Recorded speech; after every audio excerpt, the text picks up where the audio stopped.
Caro Dr. Paulo Portas,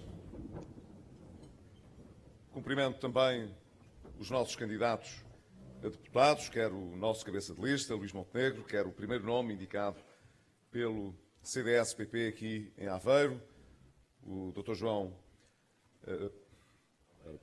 Almeida, que, além do mais, tem conseguido conciliar tão bem, ou melhor do que nós, as suas responsabilidades no Governo com a campanha eleitoral. Cumprimento também, sobretudo, o Sr. Presidente da Câmara de Oliveira das Meias, que conheço há muitos anos, com quem trabalhei de perto durante muitos também, e que tem feito aqui um lugar notável. Cumprimento todas e todos os empresários que aqui estão e que têm constituído, juntamente com a força de trabalho do nosso país, o motor de esperança e de recuperação da nossa economia. Já noutras ocasiões realcei a importância da concertação social para a recuperação económica que agora estamos a sentir. Mas é importante voltar a sublinhar que foi no pico da crise, logo no começo de 2012, que foi possível a todos os parceiros, na concertação social, com uma exceção, embora seja uma exceção que, de repetida, já se pode considerar normal, porque nunca entra em nenhum esforço de concertação, que é, infelizmente, a CGTP, mas, tirando esse caso, todos os parceiros sociais convergiram na necessidade de fazer um compromisso de modo a poder conservar o emprego, conservar a capacidade instalada que era viável e garantir com isso uma âncora importante para a recuperação económica. Não é o Estado que recupera o país. São as instituições económicas e sociais que o fazem, embora, evidentemente, para isso precisem de um bom compromisso e de uma boa cumplicidade com toda a instituição política. Tenho dito já noutras ocasiões, vou recordá-lo aqui também hoje, a política comanda quase tudo, exceto quando de tão má se deixa dominar pelas circunstâncias.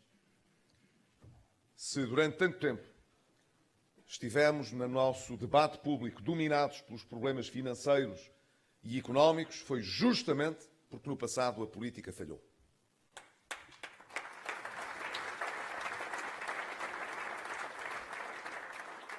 E desta vez, nós tínhamos a grande responsabilidade do lado do Governo, e eu e o Dr. Paulo Portas, mais do que todos, de garantir que essa intervenção decisiva do plano político não falharia para que o país pudesse realmente vencer as circunstâncias adversas e pudesse olhar para a frente e construir uma recuperação ainda mais vigorosa que nos permita não só recuperar o que perdemos muito, mas, sobretudo, acrescentar com estabilidade, com segurança, uma capacidade para crescer ainda maior e, sobretudo, usar depois essa capacidade de criação de riqueza através do investimento e do emprego ao serviço de uma ideia que, julgo eu, todos partilhamos, de poder ter uma sociedade não apenas mais próspera, mas mais justa, em que a riqueza que é gerada esteja cada vez mais ao serviço das pessoas, cada vez mais próxima de um número mais alargado de cidadãos. Os empresários que aqui estão hoje sabem que as suas empresas só têm sucesso, verdadeiro sucesso, quando todos têm sucesso na empresa. Se os acionistas, a gestão, os trabalhadores não partilharem dos resultados do sucesso, o sucesso esvai-se. Os empresários sabem que cada ano conta, mas não conta como se não houvesse nenhum outro ano a seguir àquele. Os empresários que só se fixam no ano que corre e não pensam no que há de vir, não são verdadeiros empresários. Os verdadeiros empresários são aqueles que gerem a pensar no futuro, a não desperdiçar as oportunidades do dia-a-dia, do presente, mas a planear sempre o futuro. E nesse futuro só é possível criar sucesso para todos se todos se sentirem parte desse sucesso. Por isso é que as grandes empresas, os bons empresários, são aqueles que conseguem realmente remunerar bem os seus trabalhadores, motivá-los, encontrar um espaço de inovação nos seus processos internos, discriminando-os positivamente, estimulando-os, incentivando-os a trazer uma mudança todos os dias que permita ser mais eficiente, ter melhores ideias na abordagem dos mercados, criar confiança com os seus clientes, garantir que no futuro a marca e o produto ou o serviço que está por trás dessa marca seja de confiança, porque ali, havendo essa confiança, pode haver mais dinheiro num dia e menos dinheiro no outro, mas haverá sempre a garantia de que os nossos produtos e os nossos serviços terão sempre uma procura adequada.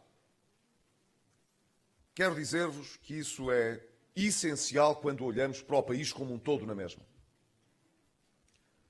A confiança que os portugueses precisam de ter nas suas instituições económicas, sociais, políticas, é crítica para que nós possamos ter um futuro também com mais sucesso e que esse sucesso seja partilhado por cada vez mais portugueses.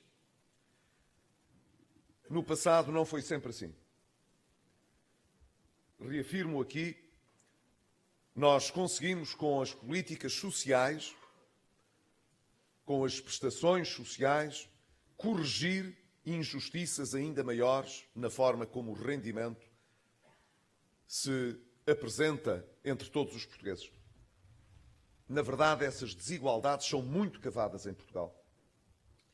E o facto de nós depois conseguirmos, através da Segurança Social e do Orçamento de Estado, corrigir essas desigualdades com algumas transferências sociais, ajuda a equilibrar um pouco mais as coisas em termos de rendimento.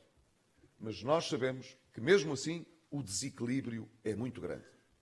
E que, ao longo dos anos, as políticas sociais não têm sido progressivamente mais eficientes. Quer dizer, não saímos do mesmo sítio. Ora, é urgente, se queremos mobilizar toda a sociedade para um futuro mais promissor, que se inverta esta situação. É assim como numa empresa que não sai do sítio em que está. Se não motiva mais ninguém, se os trabalhadores não se sentem uma parte mais recompensada de todo o processo nunca melhorará. Porque essa empresa teria de dispensar todos os seus trabalhadores e todos os seus gestores para poder transformar-se. Mas nesse caso já não era a mesma empresa. Se queremos criar um futuro diferente para as nossas empresas, se queremos criar um futuro diferente para o nosso país, então não podemos estar a falar de outro país, com outros cidadãos, com outras instituições. Temos justamente com os nossos cidadãos, com os portugueses, com as nossas instituições políticas, económicas e sociais, de mudar esta forma como abordamos a distribuição da riqueza e como garantimos a geração dessa riqueza. Nós, nestes anos, tivemos de fazer face a muitas emergências. Felizmente, já deixámos a fase da emergência e já nos podemos colocar num horizonte diferente. E isso é muito importante para a generalidade das políticas públicas, em particular também para as políticas sociais. Uma coisa é andar a apagar fogos, como o Dr. Paulo Portas tem dito algumas vezes. Uma coisa, portanto, é acudir à urgência e emergência dos problemas.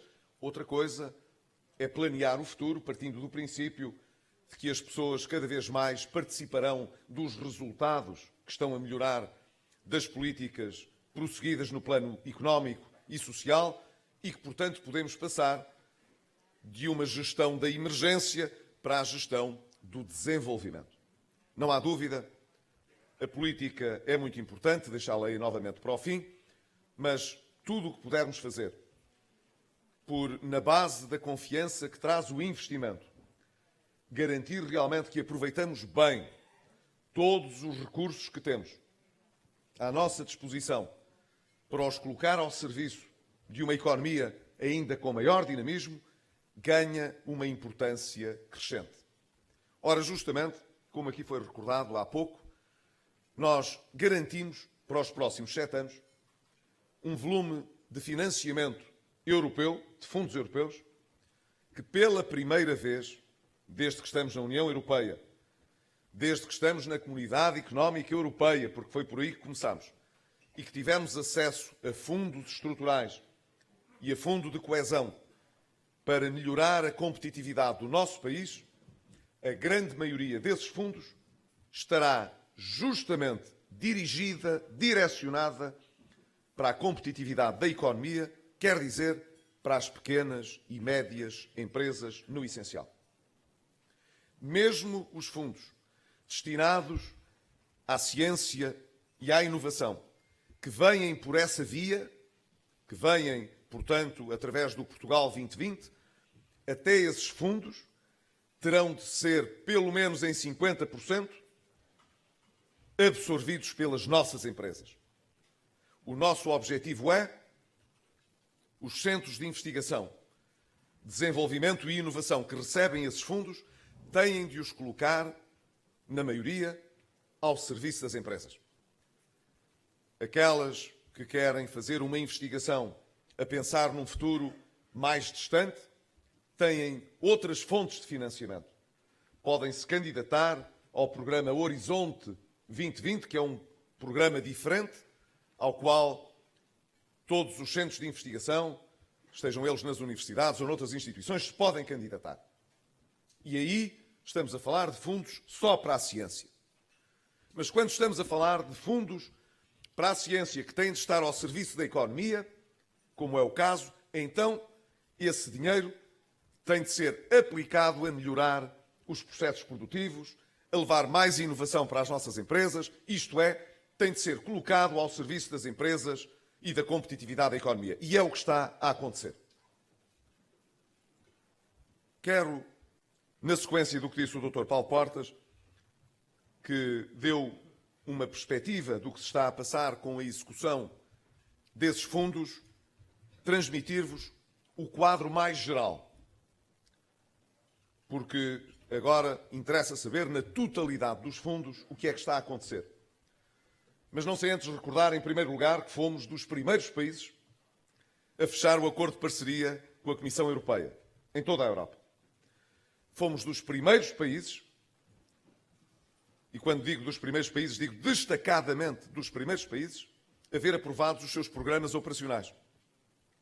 E somos, seguramente, dos primeiros países, de um núcleo ainda mais restrito de países, que estão a passar dos programas para a ação e que, portanto, estão desde já a executar esses fundos.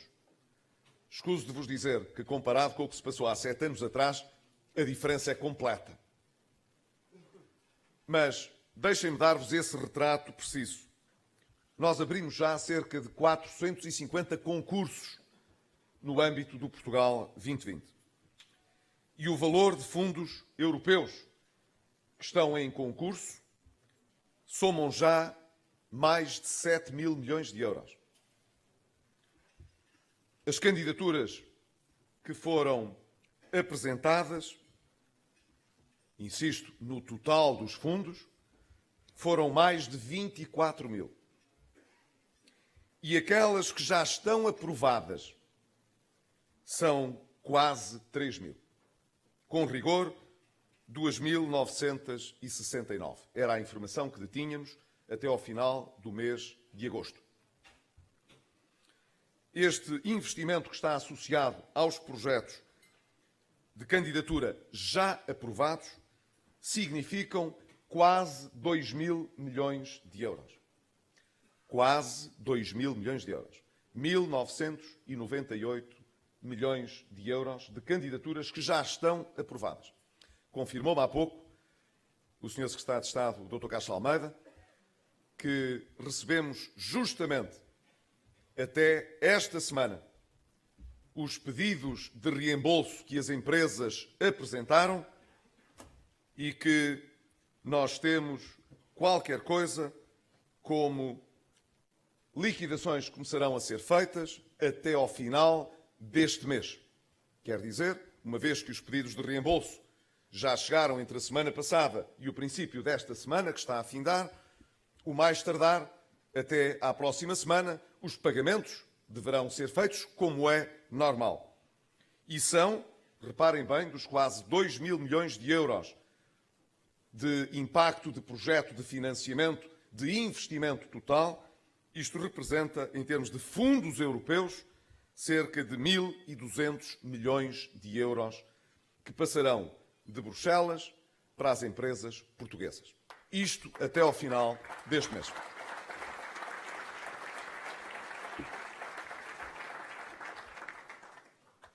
É muito importante, em todo caso, não ficar a dormir na forma e satisfeito com tudo o que se fez já.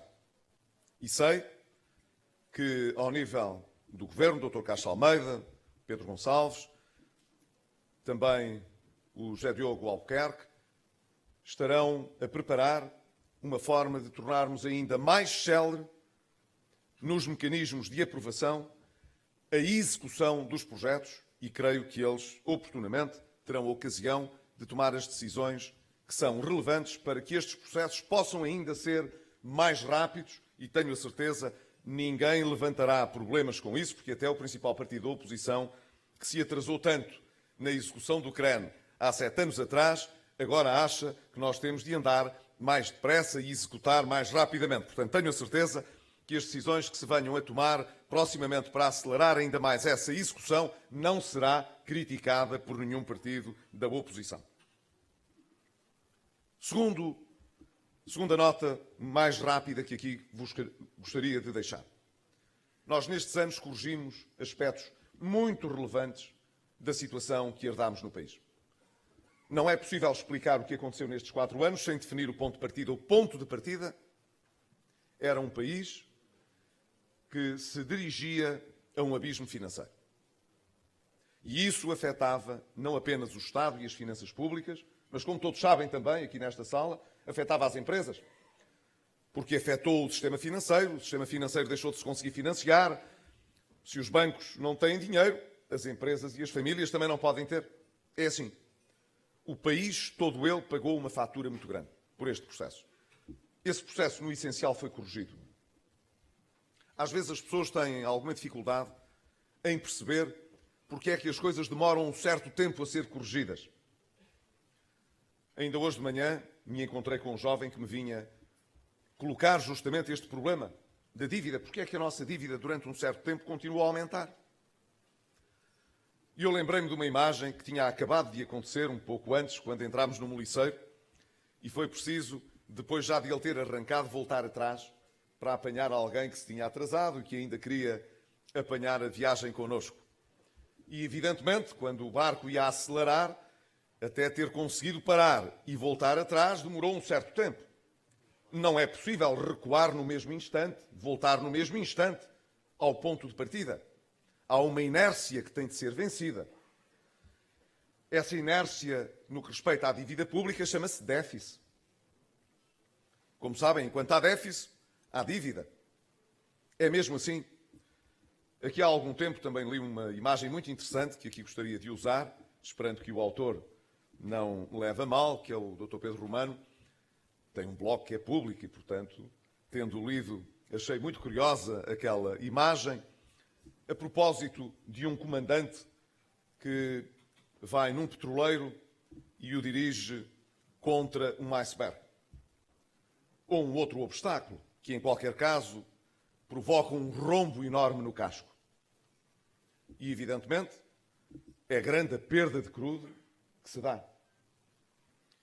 E a companhia decide automaticamente substituir aquele comandante incompetente que conduziu aquele navio em direção a um obstáculo que podia ter evitado e, com isso, evitar também a perda, o derrame, a contaminação que ocorreu naquele mar.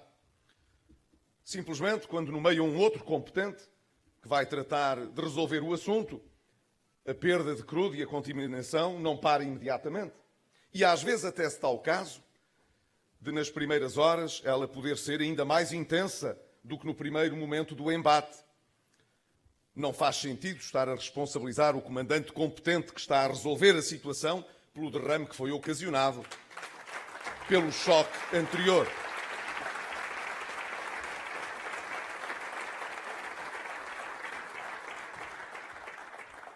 A situação só não é absolutamente idêntica porque, na verdade, nos 6 anos que antecederam a nossa governação, a dívida pública em Portugal aumentou, números redondos, 100 mil milhões de euros. Em 6 anos aumentou 100 mil milhões de euros. E aumentou por via de decisões orçamentais. Não de outra natureza, de decisões orçamentais erradas. Nos últimos 4 anos, até junho deste ano, ela aumentou 30 mil milhões de euros. O que dá pelo menos a ideia de que nós já começamos a resolver o problema e a andar para trás. Já estamos a andar para trás. Temos já nesta altura menos dívida a crescer. Mas ela, na verdade, revelou este esforço, uma operação ainda mais complexa. Porque o Estado, na verdade, deve evitar aumentar a dívida todos os anos com mais déficits, mas deve, na execução orçamental, gerar poupanças para pagar a dívida que vem de trás. E só assim, evidentemente, é que nós conseguimos pagar a dívida e libertar-nos desse peso para crescer no futuro.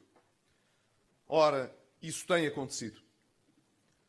Nós, durante estes 4 anos, pagámos cerca de 33 mil milhões de euros de juros da dívida do passado. Vejam bem que, face à dívida criada, não parece ser uma coisa que careça de muito mais explicação.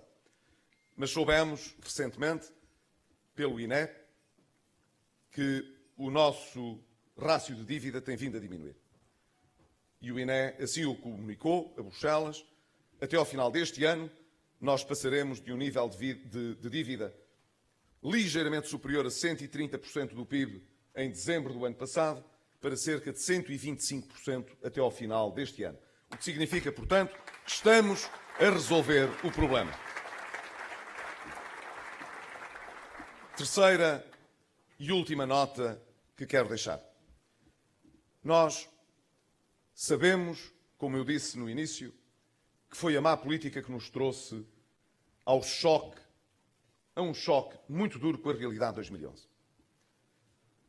Eu acho que foi a política que nós seguimos também no país que nos permitiu inverter essa situação, dar a volta ao problema.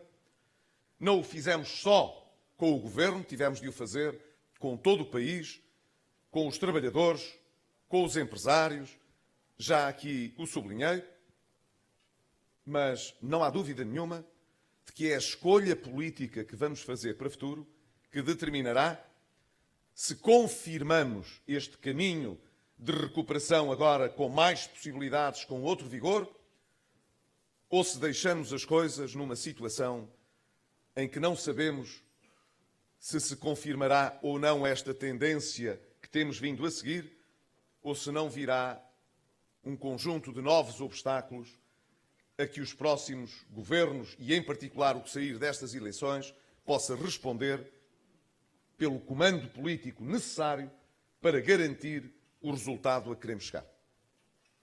Ora, é nesse sentido que a escolha dos portugueses é decisiva para o futuro. Nós não estamos à procura de uma recompensa para o Governo, nem sequer estamos à espera de olhar para os portugueses e para a oposição para tirar as teimas sobre quem tinha razão, porque eu acho que a generalidade dos portugueses já tirou essa conclusão para si próprio. Não precisa dessa prova.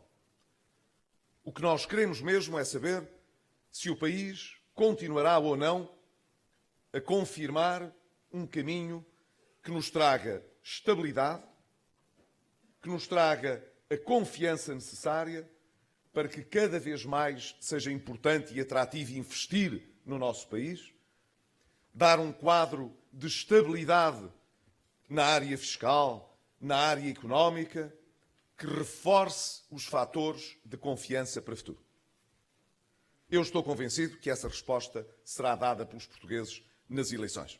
É a minha convicção. Mas, como a minha obrigação é transmitir a todos a visão que tenho de futuro, tenho de lhes dizer que nessa visão que tenho, apelo a todos para que não fiquem de fora desta decisão, para que decidam realmente o que querem para o futuro, para não virem dizer depois que a culpa é deste ou é do outro, que se surpreenderam com o que aconteceu e que tiveram, afinal, pela frente aquilo que não desejavam que acontecesse nas eleições. Para evitarmos tudo isso, o que é preciso é que as pessoas possam ir votar mesmo para escolher. E depois que escolham a pensar no seu próprio futuro, mas no futuro também de todo o país.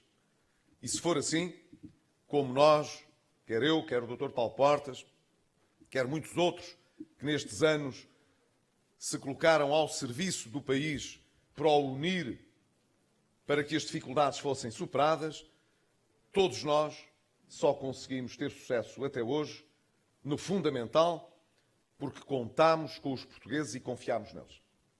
Não tenho nenhuma razão para não olhar para as próximas eleições com grande confiança também. Muito obrigado.